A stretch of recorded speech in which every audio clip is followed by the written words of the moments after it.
una introducción a la epilepsia o las epilepsias, porque la epilepsia, aunque lo conceptuamos como una enfermedad, no es una enfermedad, sino muchas diferentes unidas por un síntoma común que es la repetición de crisis.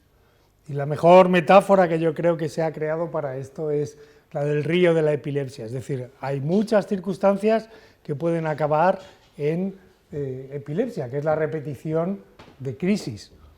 Puede ser pues, circunstancias muy masivas, como puede ser un tumor, un trauma, un ictus, o puede ser cosas mucho más sutiles, como alteraciones a nivel muy microscópico en las células neuronales.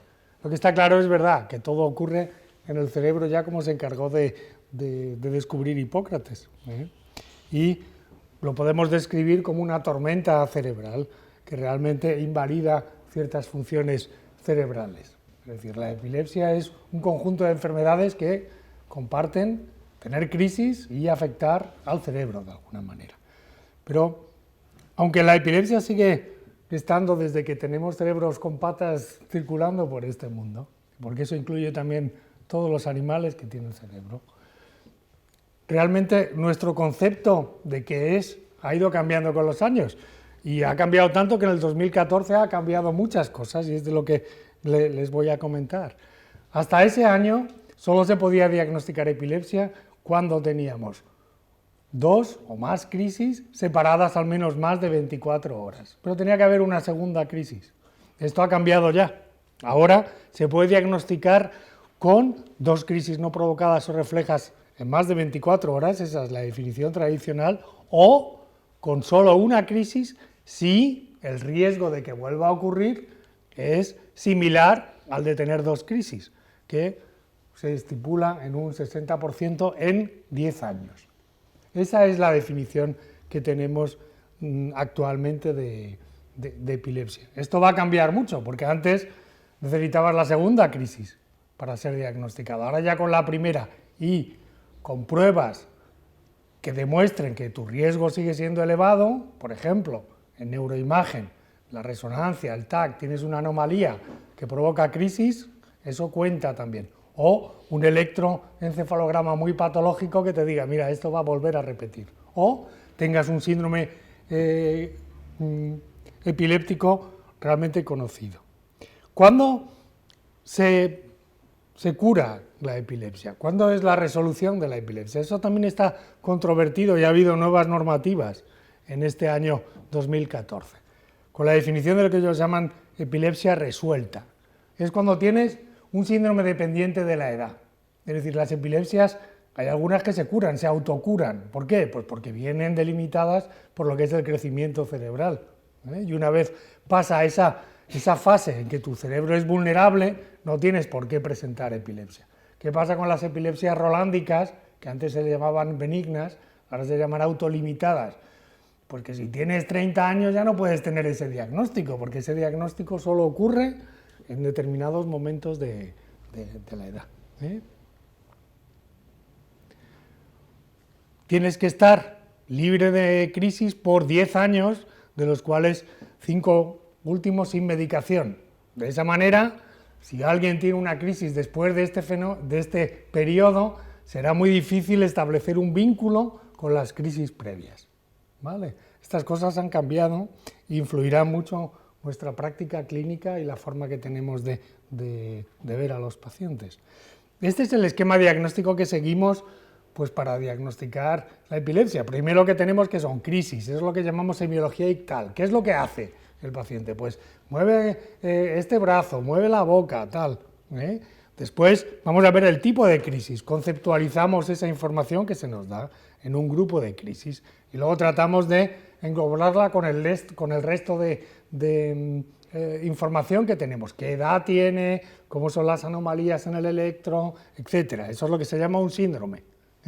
Y luego vamos a buscar la causa, porque al final la causa va a determinar en muchos casos cuál va a ser el pronóstico. Y en este esquema diagnóstico había también lo que llamábamos nivel de discapacidad, que es importante, y tenían un apartado dedicado a la epilepsia farmacoresistente. El año pasado Este es desde el año pasado, desde 2017, este es el esquema que tenemos. Importante, porque incluso a los médicos no nos cuadran muchas cosas. Muchas veces es tipos de crisis y otra es tipos de epilepsia, es distinto. Y es complicado porque comparten nombres. Tenemos crisis focales, crisis generalizadas, y tenemos tipos de epilepsias focales y generalizadas. Y luego, pues, parte más complicada o difusa. Importante de esta clasificación que tenemos una serie de categorías en las cuales clasificar la etiología, y también hace mucha mención a lo que son las comorbilidades, es decir, pues otro tipo de enfermedad, otro tipo de síntomas que acompaña realmente lo que son las crisis solo. ¿Cuánta gente sufre epilepsia? Pues en el último informe se viene barajando esta cifra, 65 millones de personas. 2,5 millones de personas son diagnosticadas anualmente. Eso tiene más impacto cuando calculas cuántos por minuto, ¿sabes? Y es el 1% de carga total de enfermedad, equivalente al cáncer de mama o de pulmón. Luego hablaremos de esto también. ¿Cómo es la epilepsia en Europa? Pues tenemos 6 millones de personas afectas. Y hay unos 400.000 nuevos casos al año, que equivale a un caso nuevo cada minuto. ¿Es una cosa de niños? No solo. Tenemos 100.000 niños y adolescentes cada año, pero vamos teniendo un grupo de población anciano que cada vez es mayor, y suman más de 130.000. ¿Cuánto hay en España? Realmente no tenemos buenas cifras y, insisto, esto es con la medida tradicional de medirlo por 2 crisis. Todavía no tenemos estudios con una sola crisis cuántos hay, se supone que más, pero se calcula que en nuestro país debe haber entre 400.000 y 700.000 personas con epilepsia y unos 20.000 nuevos casos al año, que más o menos acumula 2 casos por hora. En lo que vamos lo que llevaremos de simposium, pues ya habrá unos cuantos compatriotas nuestros que habrán sido diagnosticados de eso. Como decía, en cuanto a la edad, no es solo una cosa de niños. Es verdad que a lo largo de los años la población infantil afectada de epilepsia ha aumentado. ¿Por qué es eso? Pues porque las UCIs son cada vez más eficaces, cada vez hay más prematuros que salen adelante, aunque luego pueden tener ciertas secuelas. Esa es una de las causas por las cuales la epilepsia infantil todavía sigue aumentando. No es que seamos malos médicos o que lo diagnostiquemos más, sino simplemente que hay más niños con más problemas que siguen adelante. Y luego tenemos en el otro segmento de edad, que es en el segmento de edad de los mayores de 65 años, que también va progresando. Y ese es el que más ha aumentado, hasta 5 veces más en los últimos años. ¿Por qué? Bueno, pues por la esperanza de vida, lógicamente, que es mucho más prolongada actualmente, y toda la comorbilidad que tienen este tipo de enfermedades como el Alzheimer o otras enfermedades que suelen ocurrir en edad avanzada. Y es una enfermedad, o llamámoslo enfermedad simplemente por conceptualizarlo, aunque hemos dicho que son muchas, porque afecta también bastante lo que es la esperanza en calidad de vida en general.